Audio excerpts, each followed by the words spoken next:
สบายดีพี่น้องสบายดีจ้าสบายดีพี่น้องสบายดีสุขุสุขคนนะสวัสดีตอนเช้านะครับที่บ้านสวนที่คลองไส้ไก่แล้วดีแหละพี่น้องนี่เอาวิวคลองไส้ไก่ก่อนแล้วเราค่อยไป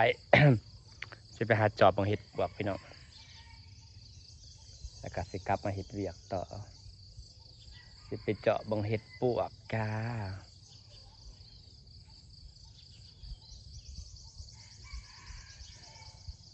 ไปเจาะบังเห็ดปวกอยู่นะเสียงเพลงเปล่าเขาแห่กันเข้าพรรษาแววอันนี้คือบรรยากาศคลองไส้ไก่แต่วันนี้เราก็จะเดินท่อนะดินมันอ่อนอย่าดอกเดินท่อเพราะว่าน้ำเราปล่อยโซลาร์เซลล์นะสิปล่อยมาลงอยู่พี่ได้เพราะทางนี้มันอยู่เนื้อน้ำเนาะต้องพุ่นเป็นน้ำระบาย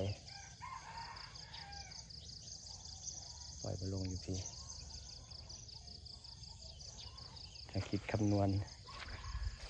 ให้ดินมันหมั่งแค่หน่อยก็ดินยังแสะอยู่ป้าพี่น้องสงสัยเห็ดปวกออกจัดเห็ดปวกออกจะไปเจาะของเห็ดปวกก่อนขี่รถไปหาเจาะของเห็ดปวกพี่น้อง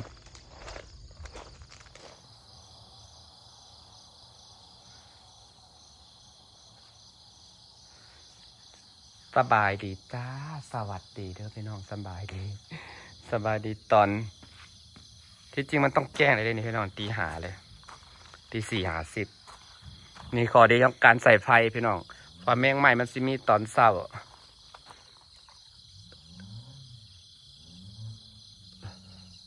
แมงใหม่หลายแห้งเต็มสะแมงใหม่หลายแห้งแมงใหม่หลายแห้งพี่น้องนี่แหละคือเวลาตื่นของนางในแต่ละมือนั่งตื่นในร้านนี้เลยเนาะนักยังเป็นซีมืดตอนมืดฝนจริงมันแจ้งแต่ตีหา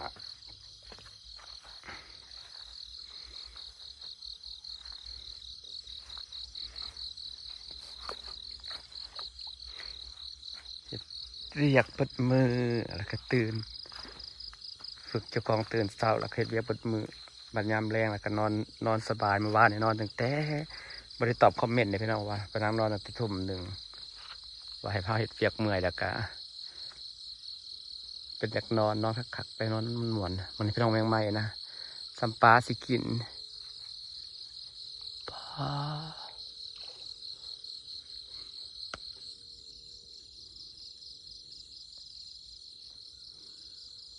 นี่ลูกป่า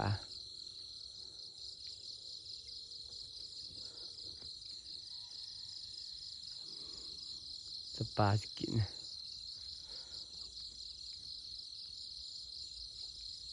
อิ่มแล้วบ่ต้องเกลือก็อิ่มแล้วพี่น้องเอ้ยแมงใหม่มันหลายแมงใหม่มันจะมียามเสาร์กับยามแมลงเด้อเนี่ยปลามันขึ้นมากินซาเซลปลาหมูหมักกระดกนะนี่ปลาหมูหมักกินนั่นนี่มาหาเจาะมึงเห็ดปวกพี่น้องเพื่อมันออกหักสุ่มดีได้มันออกปะหักสุ่มมาเจาะมึงเห็ดปวกบ่อนที่เคยเก็บเนี่ยจ้ามาหล่อบังพี่น้อง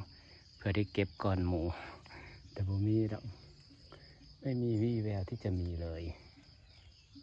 เดี๋ยวเข้าไปเคลียร์บางข้างในก็ได้พี่น้องเพื่อมันมี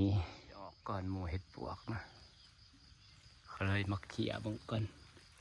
เพื่อพอมีแล้วก็มือฝนมาอีกแล้วมาเลาะบังเห็ดบุ้ยมาเลาะบังเห็ดกับเห็นมีหอดเห็ดพี่น้องเอ้ย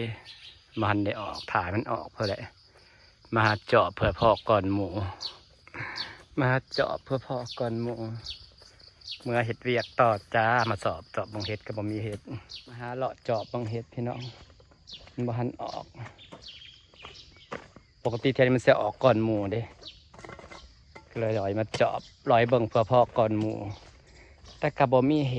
สิกลับไปเห็ดเวียกเข้าต่อจ้าน้องจ๋าไปหาเลาะบังเห็ดมาพี่น้องเอ้ยมาหอดใครแต่มาหอดเทือนแหละฝนตกแห้งเติบอยู่ได้อันนี้มันเอื้อนแล้วบางกี้นี่พักแห้งหนึ่ง เมื่อกี้ได้บักแห้งๆหนึ่งตกลงมาแห้งๆเลยจ้าให้น้ำล้นสระซะเลย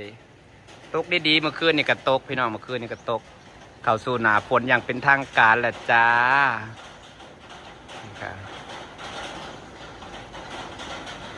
เข้าสู่หน้าฝนอย่างเป็นทางการแล้วค่ะนี่พี่น้องกินไปหาเจาะเบิ่งเฮ็ดพี่น้องเอ้ยผมมีฮอตเฮ็ดมันนี้ออก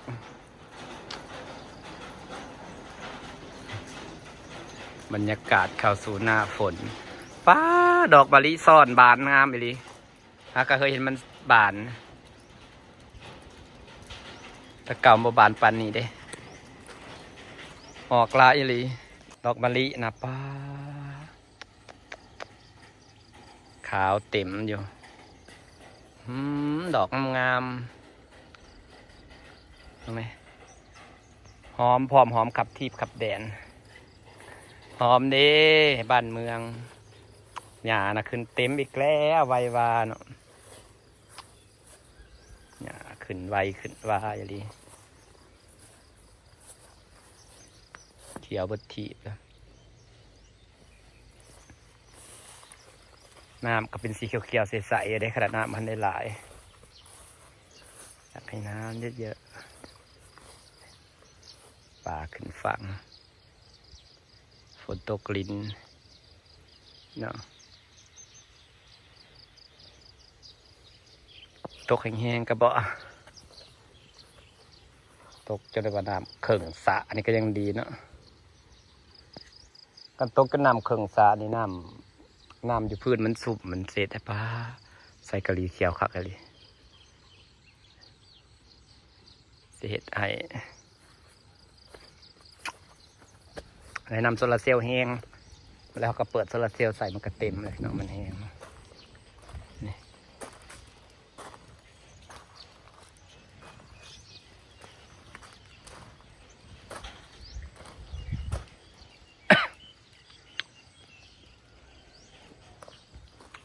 หญ้าเริ่มหลายอีกแล้วเธอต้องโตเร็วๆนะกำแพงฉันหญ้าพอแล้วก็บอกอยากมาเกี่ยวหญ้าให้งัวเนี่ยบ่หญ้าคืองามเท่ดิฝนมันตกลิ้นไปหน่อยเมื่อวานนี้อำมาลาเสร็จมาไปกินตาเป็ดเด้อแต่เมื่อนี้ฝนลิ้นไปเล่นอัมบาลาบนฝนลิ้นนั่นไปกับปีกกับมอไซค์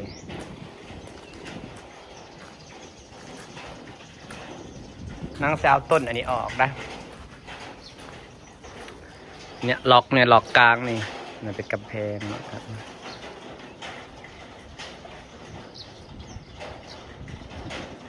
เอาออกกี่บ้าวะว่านั่งกินข้าวอย่างนี้มันแนมบ่พอขึ้นเป็นกำแพงมันจะแนมบ่เห็นนะว่าขณะออกมันจะเป็นกำแพงกระเทินอีก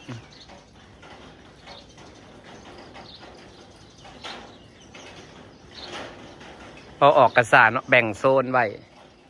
แต่ว่าเอาออกแล้วพอได้แนมเห็นคลองใส่ไก่อันนั้นว่าแล้วเขานั่งเล่นอยู่มุมนี้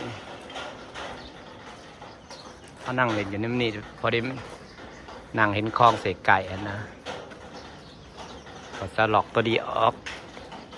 ก็จะไปปลูกใส่กำแพงพุ่นให้มันเรือแค่นี้เป็นกำแพงมันนี่มันเป็นกำแพงไปนั่นขีดบังคักก็เลยจะออกบ้าวะ